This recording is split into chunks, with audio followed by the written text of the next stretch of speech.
Ann, do you want to be next to me?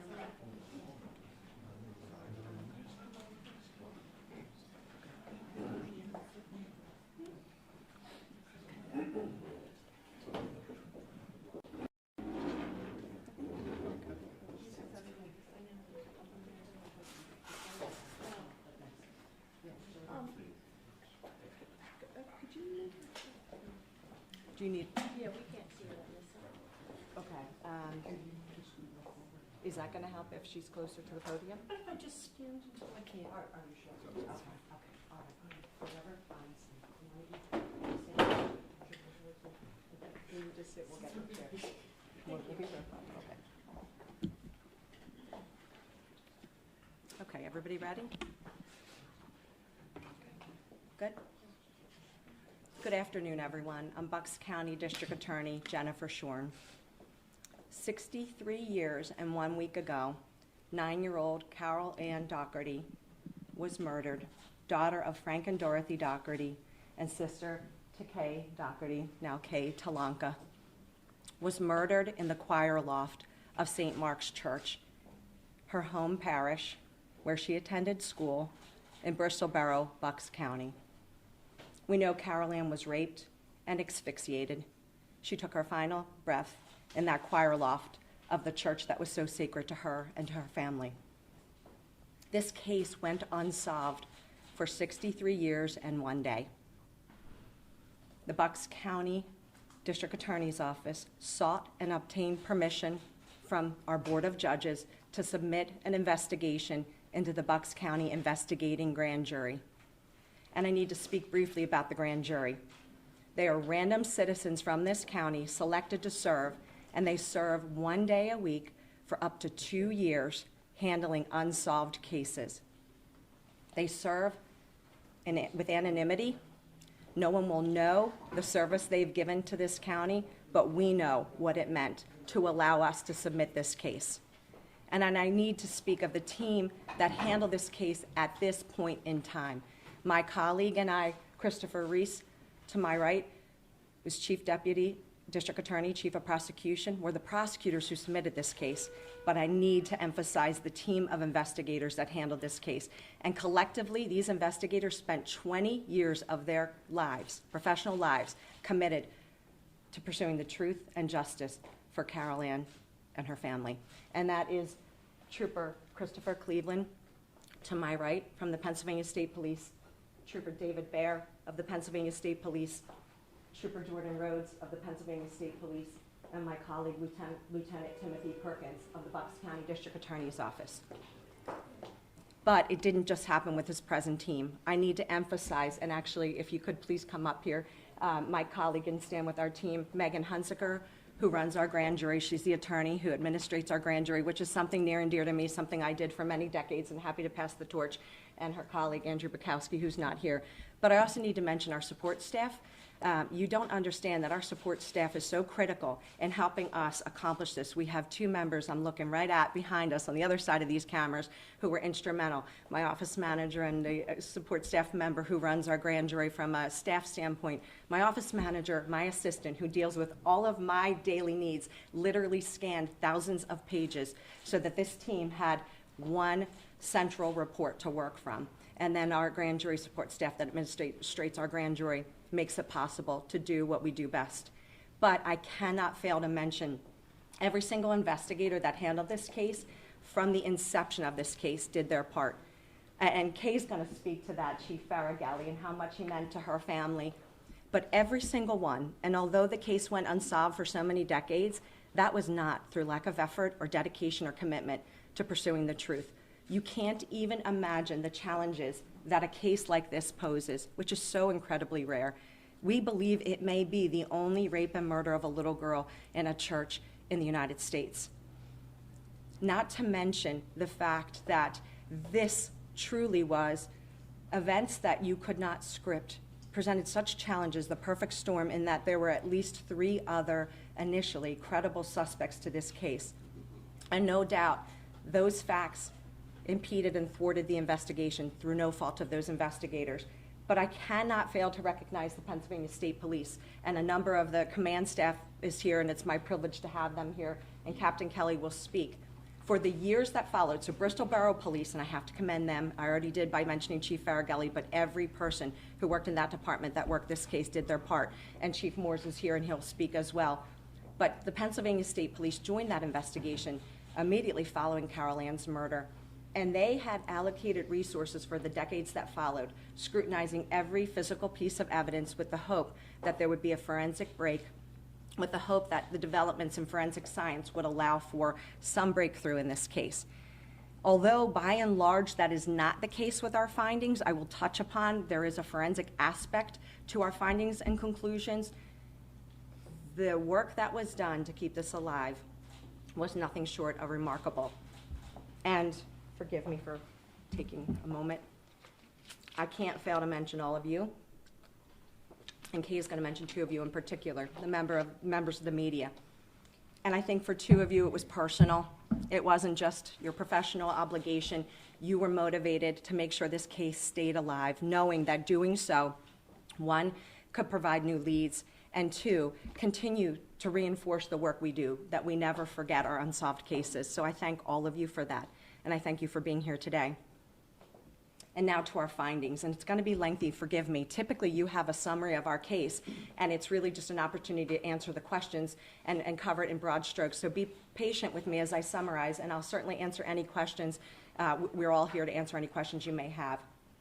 We know with specificity that Carol Ann went to school at St. Mark's, 5th grader, 9 years old. She went there like any other normal Monday in the fall.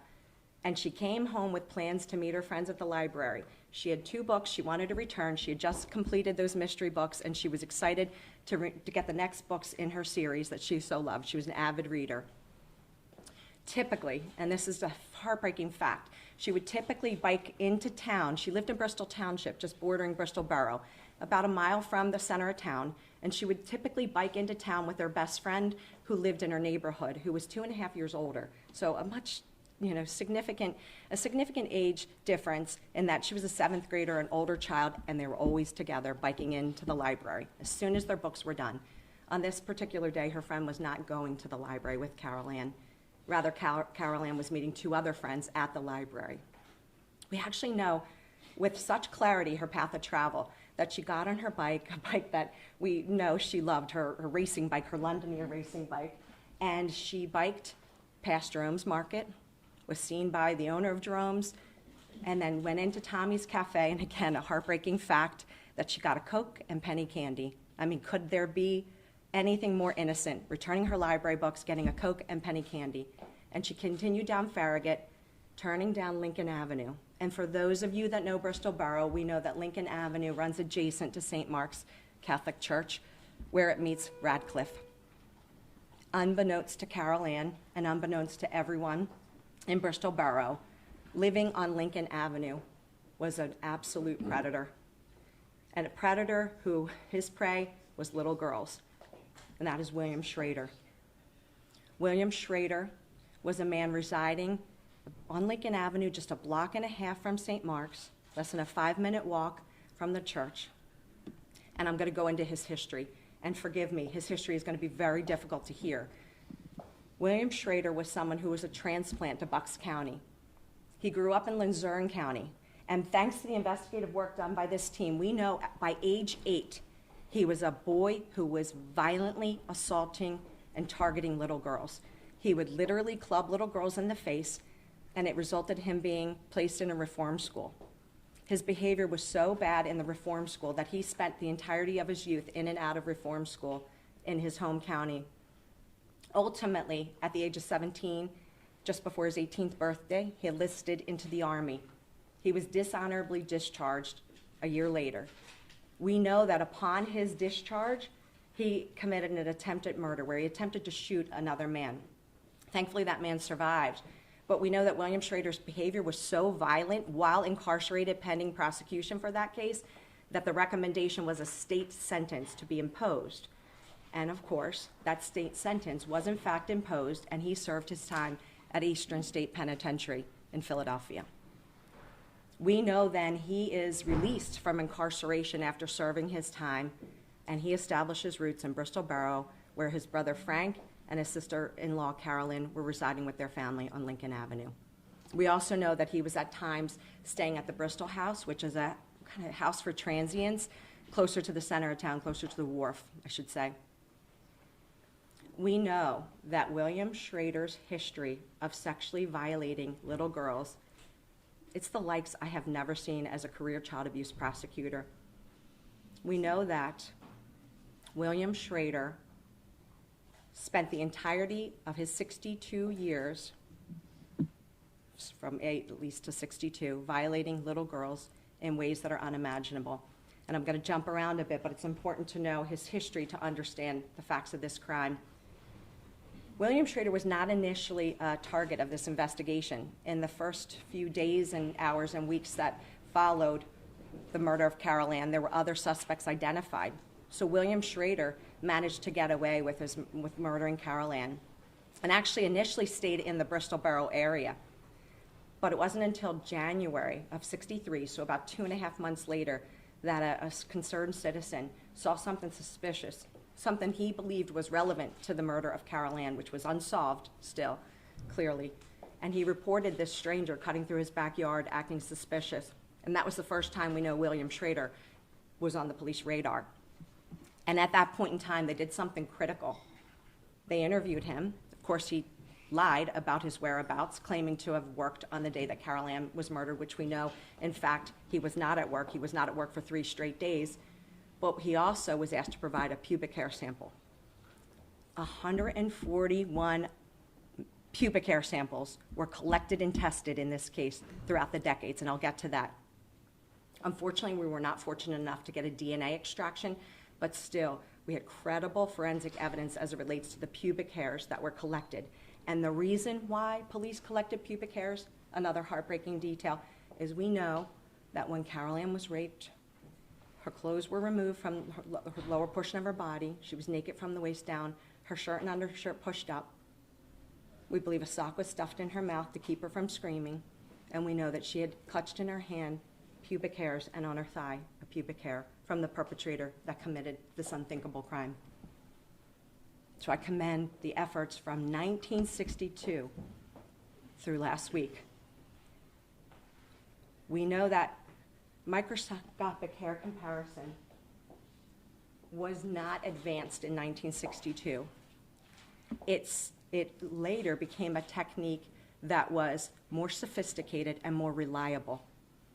And I'll get into the specifics, but in short, out of the 141 pubic hairs analyzed from 141 different sources, only one person could not be eliminated as a contributor. And that's the standard that the forensic scientists with the Pennsylvania State Police Lab used. That's the highest standard in that type of analysis, cannot be eliminated. And that was William Schrader's pubic hair sample. But independent of that, developed throughout the years were eyewitnesses that put him outside of the church. 20 years later, a friend came forward indicating that he knows there's information he has that he failed to share, and this friend lost his own daughter, and he finally came forward and told the Bristol Borough Police Department that he saw William Schrader outside of the church right before Carol Ann would have been murdered. Independent of the neighbor, Daniel DeMidio, who was the original source to put William Schrader on the radar of the police, and independent of the lab experts looking at the pubic hair samples that were collected throughout the decades. But what we can tell you next is, again, the part that's going to be hard to hear. We know that when William Schrader in January of '63 finally realized he was a suspect, he immediately fled the area. He had no ties to the South, but he fled to Florida, where he almost immediately engaged in criminal activity in Florida, then fled Florida to Texas, where again, he engaged in violent and disruptive criminal activity in in Texas, and then ultimately found himself in Terrebonne Parish, Louisiana, where he established roots.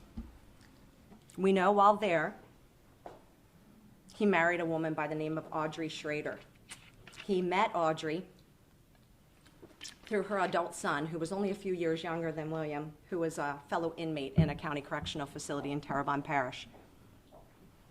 When William Schrader married Audrey, almost immediately, he began to rape her 2 special needs daughters, one who was a young adult and one who was a minor. clearly suffering from a cognitive impairment that would prevent both of them from being able to consent, and this man also was their stepfather. We know when he raped his one stepdaughter, she conceived a child, and that child was a little girl, the biological child of William Schrader. And when that little girl, his step-granddaughter and biological child, reached the age of 8, she too became a victim of his sexual abuse, ongoing for years.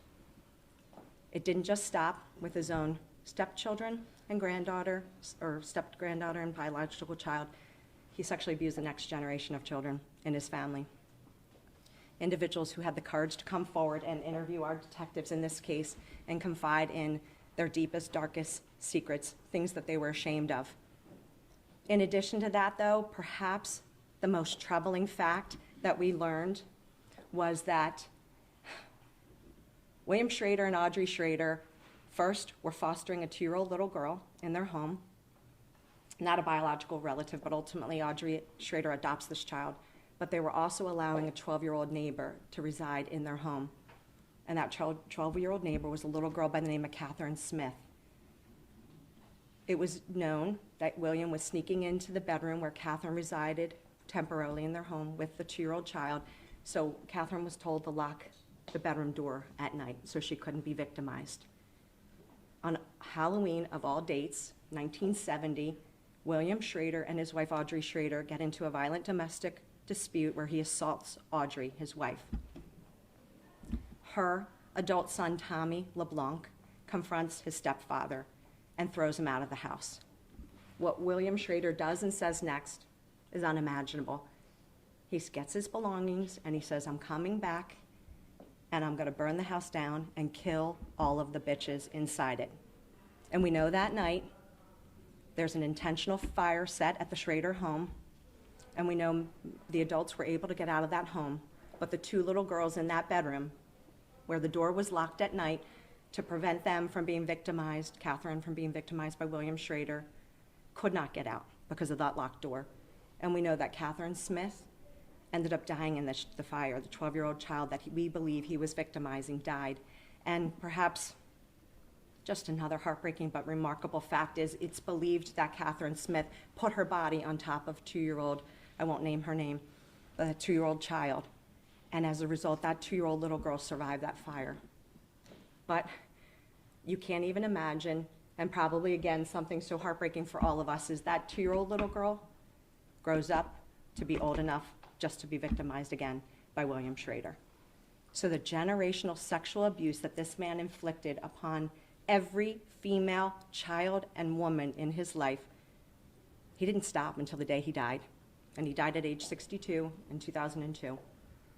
One of the things, though, we know is that, one, his family came forward and provided truthful information about the murder of Catherine Smith, and ultimately, years later, he was arrested and prosecuted. He was convicted of manslaughter and arson, but nonetheless, he served state time. All the while, Bucks County law enforcement was still keeping Carol Ann's case alive. We know that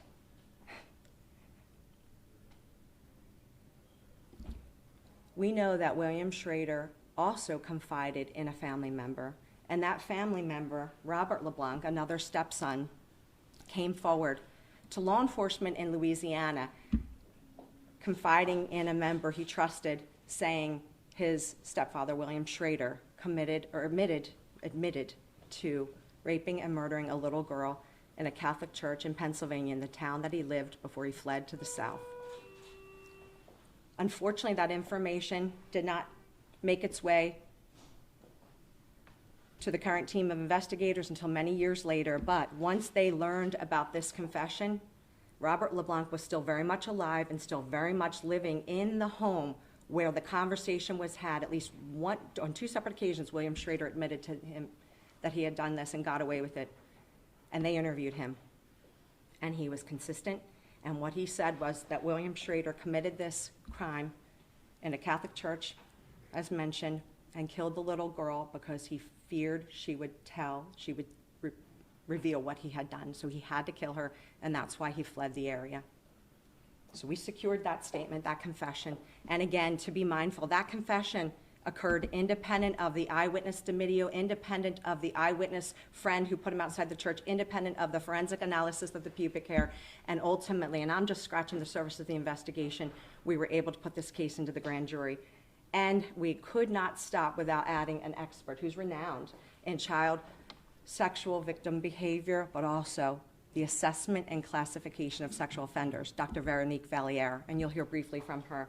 And she educated all of us and the jury on character traits from individuals that commit heinous crimes like this, the likes we rarely see. And one of the quotes I just want to share, and she'll certainly say more, and she's brilliant. She said, "For sex offenders who have violence as a character trait, which is a subset of offenders that is rare, their need to gratify their desires outweighs everything else. They see the world as a place to exploit. Such a worldview facilitates violence." And of course, the likes we rarely see, like this rape and murder of Carol Ann, and she'll speak more to that. But then, most importantly, this woman, Kay Talanka, Carol Ann's sister, we couldn't tell her that we believed we solved the case and that we're in the grand jury with the evidence we believe that paints a clear picture. And so she had blind trust in us, and she came in and testified, and she shared her personal account. And one of the things I'll never forget for as long as I live is that she wasn't even 3, but put in that car with her mom and dad who drove to the church to look for her sister, and she remembers her dad coming out and making noises that didn't sound human, keening and moaning and grieving, and pleading with his wife, "Do not go into that church. Don't see our daughter like that." And she remembers it and described it clearly for our jurors and for the rest of us. And she just also described the profound impact it defined the rest of her life and her family's lives, quite frankly, and still does to this day. And I commend her because she came in and showed such courage. And without that courage, I don't know that we would have been able to explain to the court, which was so important. They allowed us to use this proceeding, which is an arm of the court, the grand jury. And there's a reason, there's a function it has to serve. Beyond just finding the truth, to release it to the public, it has to be understood that this impact is so great. And who could have a greater impact than to Carol Ann's family? But also to the community. This defined our community. It's one of the worst cases this region has ever seen, perhaps maybe even country has ever seen. And Kay did that so bravely. And so with that, I'm going to stop talking because, quite frankly, it's not about me, it's not about us, those that helped get this case to where it needs to be. It's truly about Kay and her family. I am going to briefly turn it over to Captain Kelly from the Pennsylvania State Police, and then Chief Moores, Dr. Valliere, and then we're going to conclude with Kay. Okay? And we'll answer any questions you may have.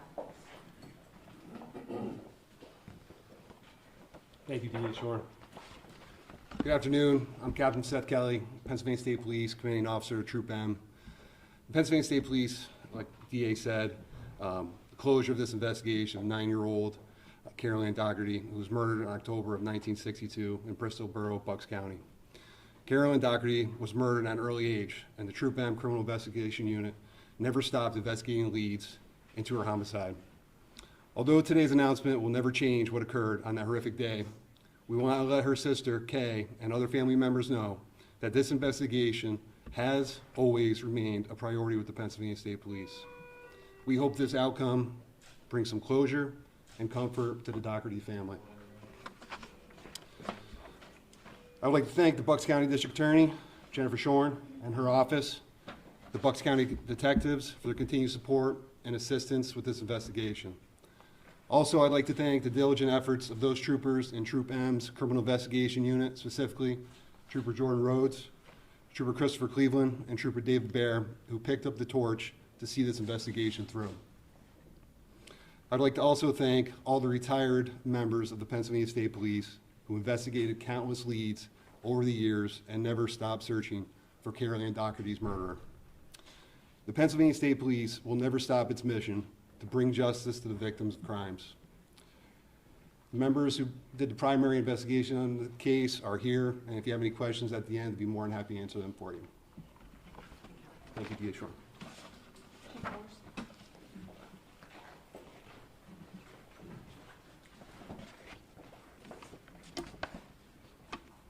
Good afternoon. Chief Joe Morse from the Bristol Borough Police Department. On behalf of the Bristol Borough Police Department and the entire Bristol Borough community, I would like to extend our deepest gratitude to District Attorney Jen Shorn, the command staff of the Pennsylvania State Police, and their dedicated team of investigators for their exceptional work, bringing closure to this long-standing cold case.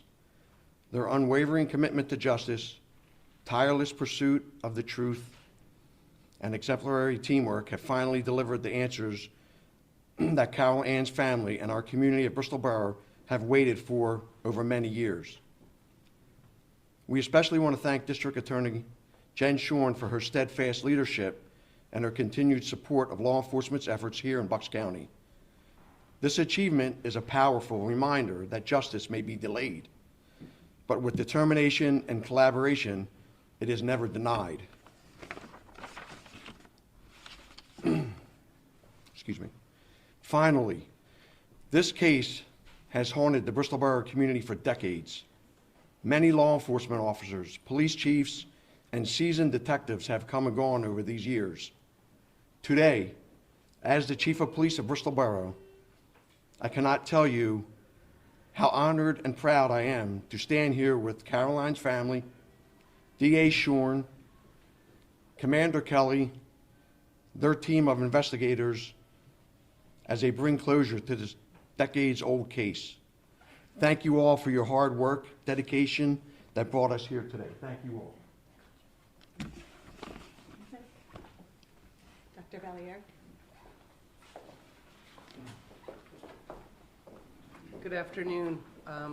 I became involved with this case after DA Shorn. I had the privilege of being requested to examine independently all the amazing investigative work of the team behind me to assemble the information under the umbrella of forensic psychology and my work with offenders over the past 30 years, and was able to just examine the pathways of violence, characteristics of the offense, and see which suspect out of the ones presented these facts comported with, and then provided some education to the jury about offenders in general and what an outlier of a case this was, with the murder and the violence and the public display. Sex offending of children is generally a secretive crime that involves grooming and seduction and manipulation, and this was such a heinous, egregious crime that couldn't be solved, and I just presented to the grand jury my analysis of the case and the potential suspects involved in hopefully a way they obviously understood and felt it comported with William Schrader as a suspect. So it was a great privilege to work with this great team and be a part of such a wonderful thing. Thank you, So, Dr. Valier. Thank you very much. And then finally, Kay and her daughter Jen are going to approach the podium.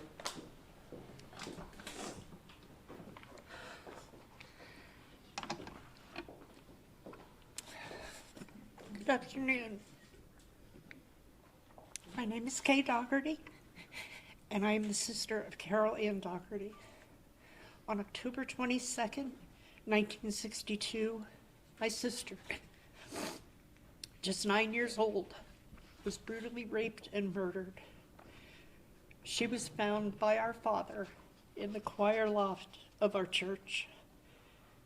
That single devastating act changed my family's life forever. For exactly 63 years and one day,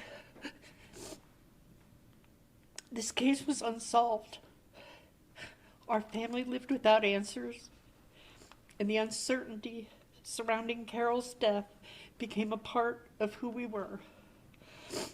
A shadow that touched every day of our lives.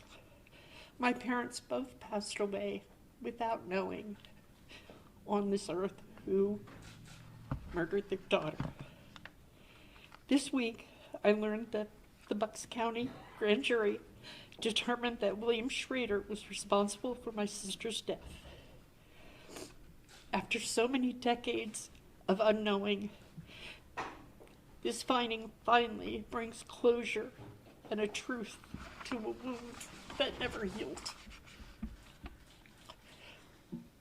I want to take just a moment to remember Chief Vincent Farragalli, the chief of the Bristol Borough Police, at the time of Carol's murder.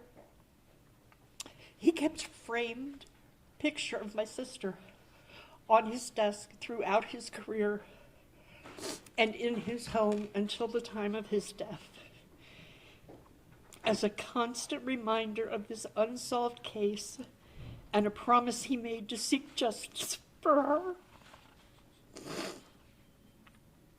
His dedication symbolizes the compassion and determination of so many in law enforcement who refused to let Carol Ann be forgotten. In 1992, the 30th anniversary of her death, the Bucks County Courier-Times journalist J.D. Mullane published a 7-day series honoring Carol Ann's memory and revisiting the case. In 2024, journalist Mike Missinelli, nephew of Vince Farragalli, the chief of police at the time, produced a series of 14-episode podcast called The Coldest Murder, bringing the attention to more recent initiatives in solving the case. These two men ensured that Carol's story would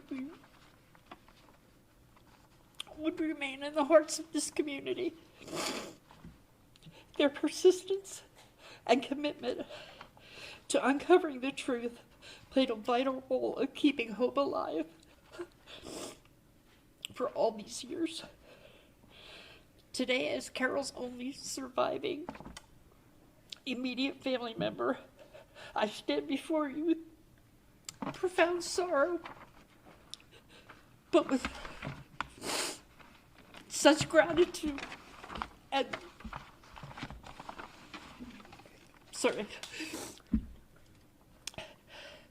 I sorrow for all that was taken away from my family, the gratitude for the extraordinary efforts of those who never gave up. I want to thank law enforcement officers, investigators, and members of the press like J.D. and Mike Missinelli for their tireless work. Because of them, my family finally has the truth that we have sought for 6 decades. J.D.,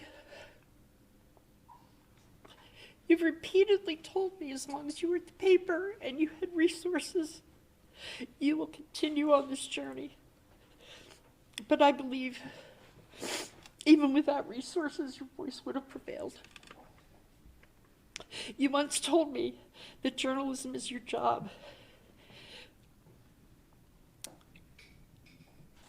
And that if Carol Ann's murder were to be solved, you could retire having accomplished a career. Congratulations on that accomplishment. And Mike, I can't wait to hear episode 15.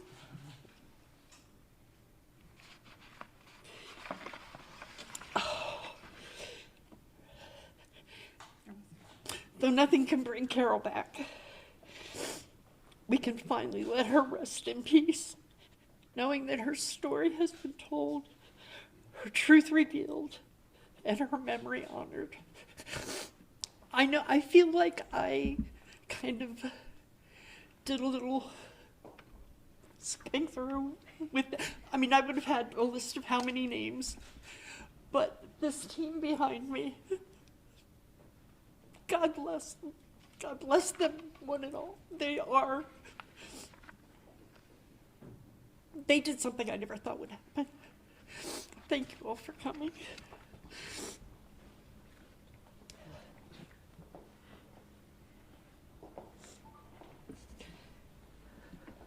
We're happy to answer any questions you may have. Just let us know whose question it's directed to. Jen, when did the confession from Schrader to his stepson take place, and how long of a gap was it between when he made that confession and you became aware of it? There were two separate times that we know that Robert LeBlanc confided in a local member of law enforcement in his home county, where he was in and out of jail and under supervision. It's not clear. It seems perhaps that the first statement, which was in 1994, he may not have been ready to speak to Bucks County investigators. We know at the time William Schrader was alive, but we know after William Schrader's death, William Schrader passed away in 2002, we know that 5 years after his death, Robert LeBlanc came forward emphatically and provided that statement. I can't speak to why, and I have to credit my predecessors in the district attorney's office who committed resources throughout the years as well. I can't speak to why it wasn't available to everyone to consider and review, but I can say the scope of this case, the investigative reports, I mean, without Chief Joe Moore's bringing evidence to us and everything he had in Bristol Borough, and without the state police doing the same, and without us pulling from our archives the physical boxes of files and thousands of pages of reports so they could be consolidated into for one team to review, we would not have known. And incidentally, the scope of that confession wasn't even known until this team flew down to Louisiana to interview Robert LeBlanc. So I'm sure the report will answer your questions in more detail, but at this juncture, that's the best I can do to explain it. Sometimes it just takes timing and the right team and the right set of circumstances to understand and be able to assess the credibility of this statement and put it in context with everything else we were learning. And when, just not to put too fine a point on it, when did that flight or trip down to Louisiana? That was only within the past year. And we committed resources, and it wasn't just to interview Robert LeBlanc, it was to interview every family member that described the generational sexual abuse in heartbreaking detail, and some who never shared with their own adult children. So you can imagine the courage that took for William Schrader's family members to do that.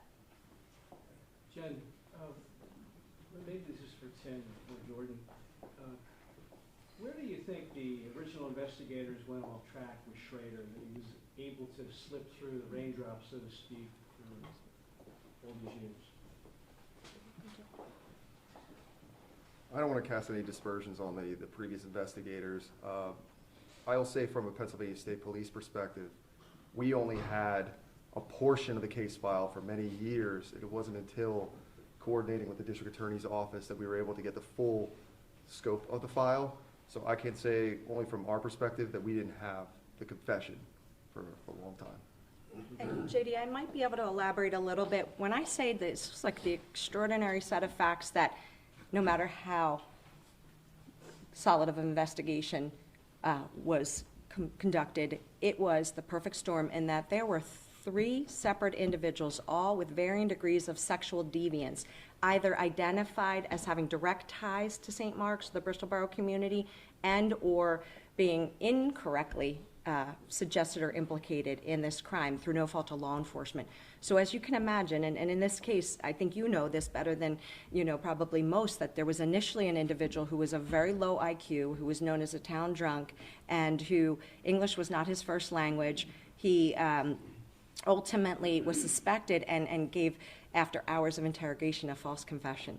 Within 24 hours of that false confession, thankfully, the investigators that had the bird's eye view of the confession recognized it was not credible, but that thwarted efforts. 24 hours after her murder, and that means William Schrader had 24 hours to get away, dispose of evidence, and lay low. And we know we actually have eyewitnesses that we believe saw him that night, describing a man with a unique scar that goes high up on his cheek, looking like he had just literally murdered someone before they even knew a murder occurred. And they describe his character, his physical characteristics with such specificity that we believe these 2 women saw William Schrader. Unfortunately, their tip wasn't taken as seriously because, again, there was already a suspect in custody. And then from that, you had Father Sabatish, who, lied about his whereabouts because we know he was a priest at the parish who was, we know now, conducting an affair or pursuing a married woman and buying lingerie in a shop in Humeville, so he was not inclined to tell the truth about where he was, so he lied to cover up because it would not be consistent with his vow of celibacy. And of course, there were subsequent facts, as I'm sure you know, Mike, you know, that continued to keep Father Sabatish in, under a cloud of suspicion, but we know with certainty. And what was really unique about this, myself, Mr. Reese, as the prosecutors, but every single investigator that handled this case independently came to the same conclusion before we submitted this case to the grand jury, that they were satisfied with the alibis of the other suspects and that they were satisfied that the only remaining suspect was William Schrader. And that's before we pieced together all of the physical evidence and the statements. So the final individual was, unfortunately, a young victim of childhood sexual offense who was perpetrating sexual crimes against his own younger family members. More typical with Dr. Valliere's description of, what we see often in, the rarity being this impulsivity and recklessness and lack of self-control that we see in William Schrader's actions throughout his lifetime. But again, that person had no real ties to Bristol Borough, but unfortunately, his family believed he may be involved because they were seeing some sexual deviance in their own home, and there was a reach to suggest he may have had ties to Bristol Borough. So those three suspects thwarted the investigation and allowed for William Schrader to remain under the radar. And that is through no fault of law enforcement. It's just literally, of varying degrees, you had three individuals with some level of sexual deviance with ties to the community or implicated.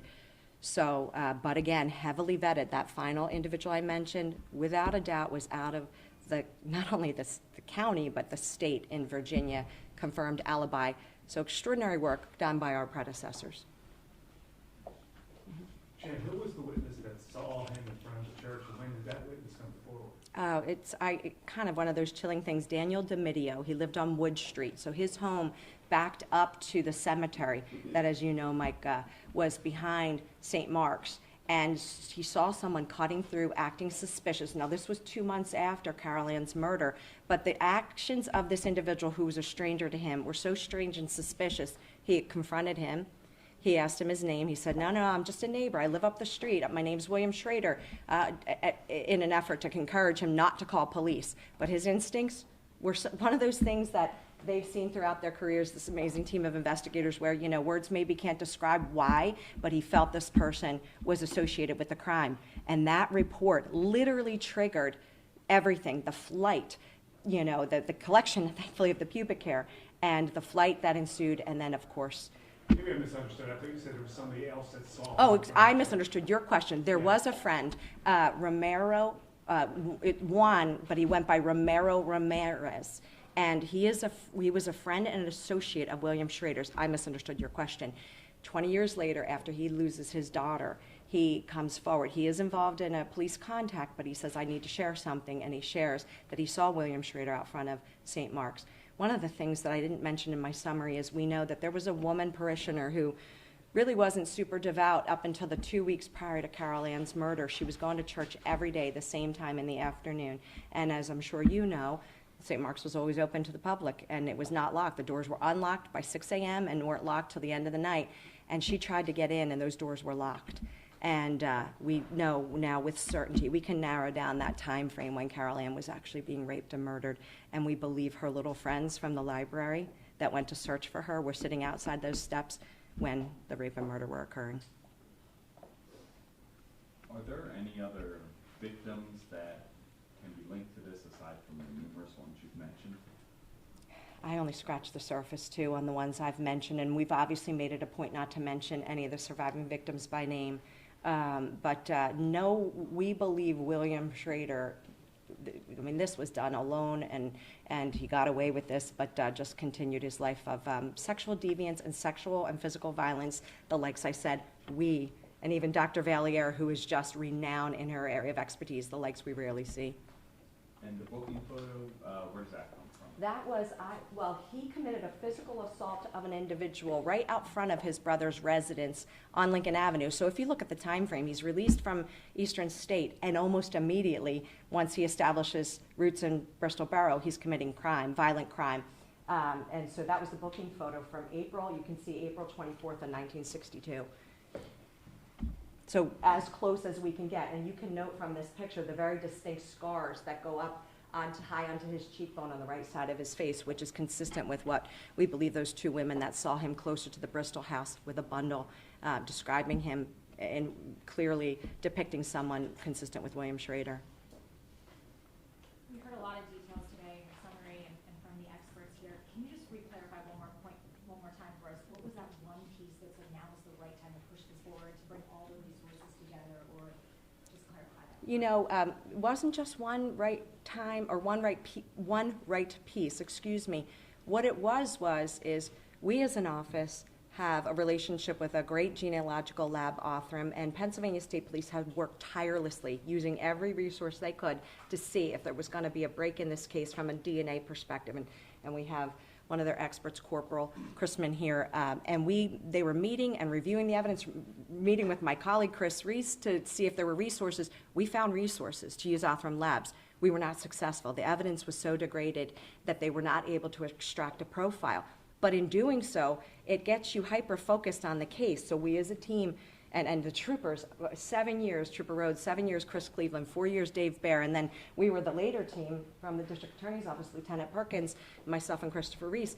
But, you know, now become hyper-focused on, wait, there are things that can be still done, and there are things perhaps maybe that wasn't fully considered or perhaps overlooked, but not faulting anyone for that. So it wasn't one thing.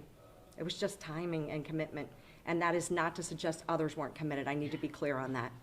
Kind of a related question. You mentioned before that William Schrader was the only one who could not be eliminated from the testing of those pubic hair samples? Yes. At what point in the timeline did that happen? That's interesting. It's a great question because early on there was the science was a visual comparison, and so they were able to exclude some people, like the first individual who I said had low IQ, kind of town drunk, English not his first language, because it was clearly distinguishable from a visual inspection. Science advanced, and then it became microscopic hair comparison. And the microscopic hair comparison, I believe, was fairly early on. I'm gonna consult with Trooper Cleveland. It was 93 that they were able to say with certainty. And I should state, 180 samples were collected. Of the 180 samples collected, 149 or 41 were sent to be analyzed. So they were able to eliminate some by, you know, not credible suspects. 141, and 140 were excluded as the contributor of that pubic hair. And the only one that remained was William Schrader. So there's a considerable amount of time went by, like you couldn't just rely on that alone. No, you could not. It's certainly a very useful tool in forensic science, but of course the gold standard is DNA. But no one was collecting evidence for consideration of a possibility of development in forensic science like DNA in 1962, but it certainly wasn't through lack of effort to see if there was any possibility to extract DNA profiles, and we just weren't so fortunate. But actually, I credit that commitment because that's what caused us to be hyper-focused on the case.